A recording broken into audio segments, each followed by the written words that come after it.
There's no feeling more intense than starting over.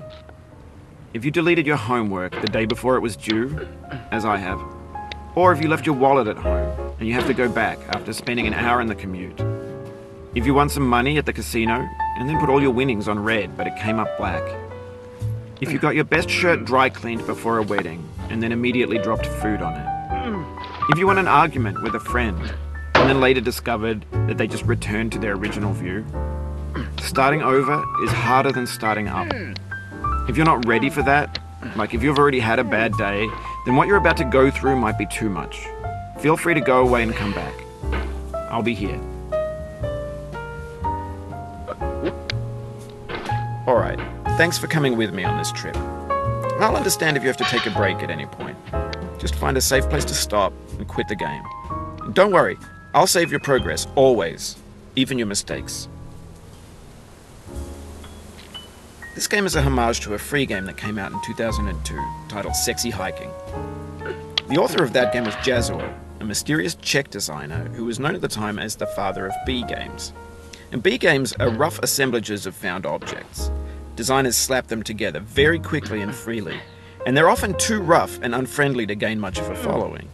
They're built more for the joy of building them than as polished products. In a certain way, Sexy Hiking is the perfect embodiment of a B game. It's built almost entirely out of found and recycled parts, and it's one of the most unusual and unfriendly games of its time. In it, your task is simply to drag yourself up a mountain with a hammer. And that act of climbing, in the digital world or in real life, has certain essential properties that give the game its flavor. No amount of forward progress is guaranteed. Some cliffs are too sheer or too slippery. And the player is constantly, unremittingly in danger of falling and losing everything. Anyway, when you start Sexy Hiking, you're standing next to this dead tree that blocks the way to the entire rest of the game. It might take you an hour to get over that tree, and a lot of people never got past it. You prod and you poke at it, exploring the limits of your reach and your strength, trying to find a way up and over. And there's a sense of truth in that lack of compromise. Most obstacles in video game worlds are fake. You can be completely confident in your ability to get through them once you have the correct method or the correct equipment or just by spending enough time. In that sense, every pixelated obstacle in Sexy Hiking is real.